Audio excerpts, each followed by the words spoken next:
Howdy, Michael the Mercedes guy here, and we're doing a 126 car. We are replacing this electrical switch that's on the back of the ignition switch. So the first thing we do is peel this off and get in here with a 10 millimeter socket and an impact wrench.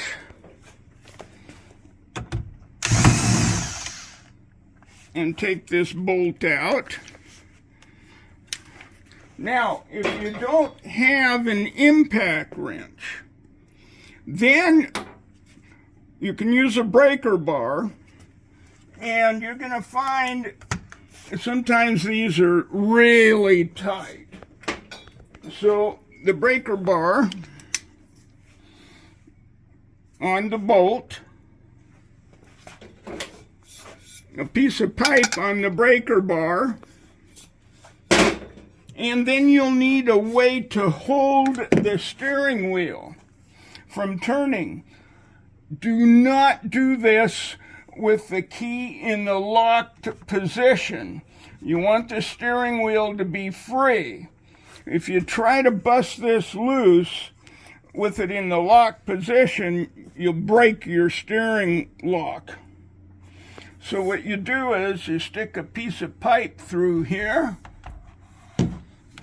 like so, and put a pad here so you don't break this, maybe a board. Then you can apply a lot of pressure to break that bolt loose. Okay, so next step, before you move the steering wheel,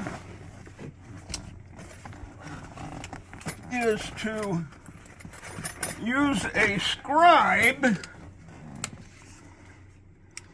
and mark the end of the shaft and the hub. And you scribe a line on this hub. That way you can put the wheel back on in the same orientation. Next is to use a hook tool and go behind here and pull this cluster out. Now I've already pulled it out and disconnected, but I'll show you where you want to grab it in these positions here. If you grab here, you'll pull the lens off of the unit and break the glue joint. You don't want to do that. You want to pull here, here. And then you disconnect the connections.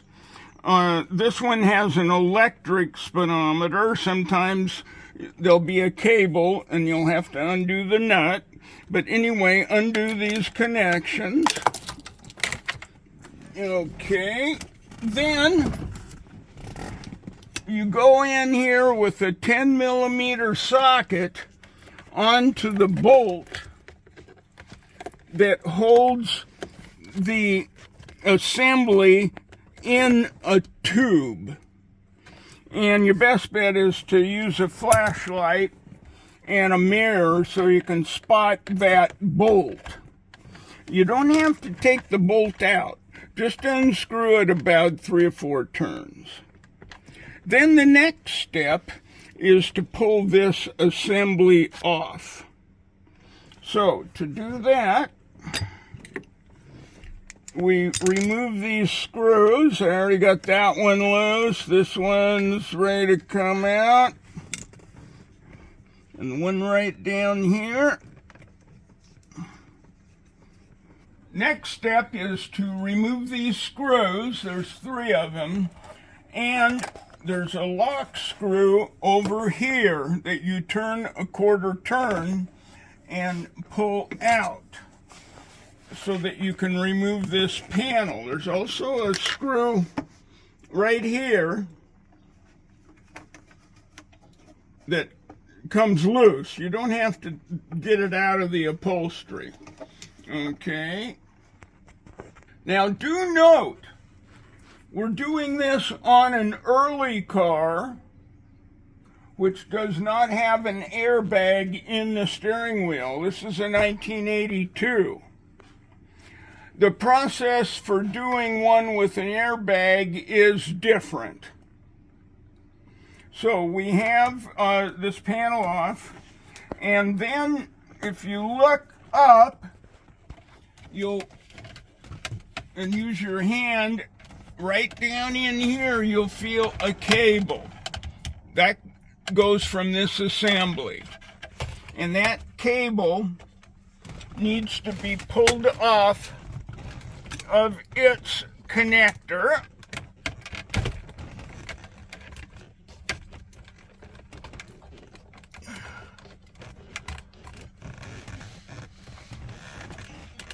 Here is the cable connector right here. Pull that off. That will permit you to pull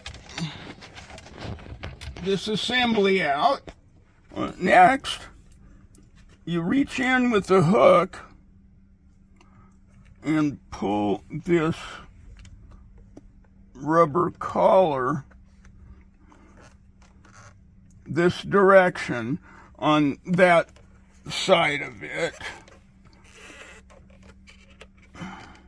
Be very careful. It's easy to break the plastic that holds that in place.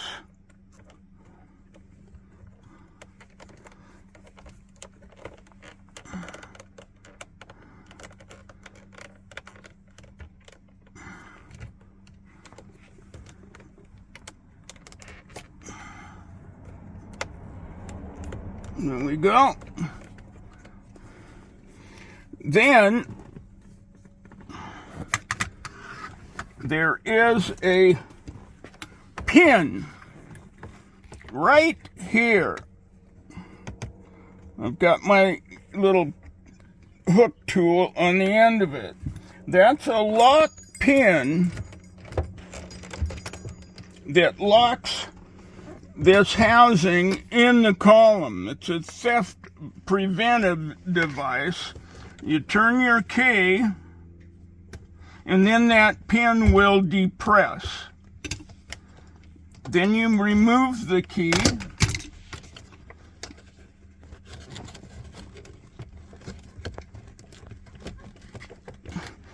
and as you notice, there's not quite enough room.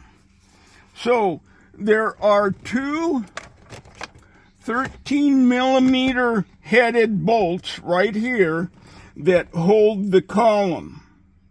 We'll remove those. Bolts are out. Next step is to turn the key. Actually, you can do this before you try pulling this out of the housing. Turn the key to position number 1, and then you can pull off the electrical connector on the back. Let me show you what that looks like. Pop down, let me get it back up.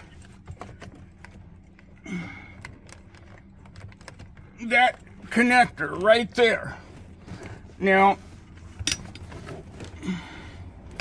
this connector has on this part of the switch, there's a T piece that goes into that slot. And with the key in any position except number 1 position, it locks that onto the housing. So key in the first position, then you can push that off. Okay, now we can turn the assembly up and pull it out. And you want to, if it's a diesel, you want to pull off these 2 hoses that go on the kill switch for the engine. And then we've got another connector here. Now this is out of the car, just so we can access those 3 screws. Now here's the T part I was mentioning. And again, to remove this, you will need to turn the switch to that position so that it lines up with the slot. And then we can remove these 3 screws and pull the switch off. So you remove these 3 screws. Do an orientation here just for the heck of it. I've scratched it. Then pull this off,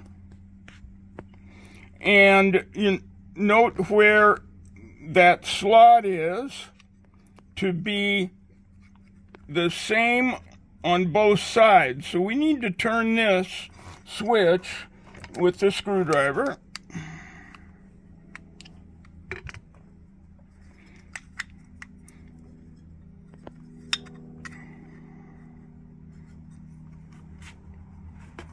So that it's oriented the same. And then it will slip right on.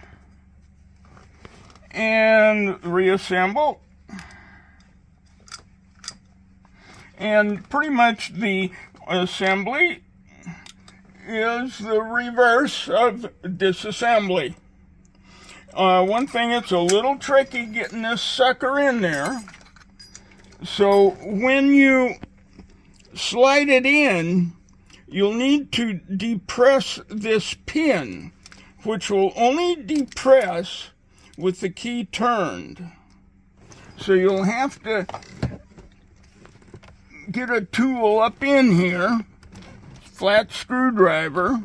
It's pretty hard to show you, so just imagine sliding that into the housing.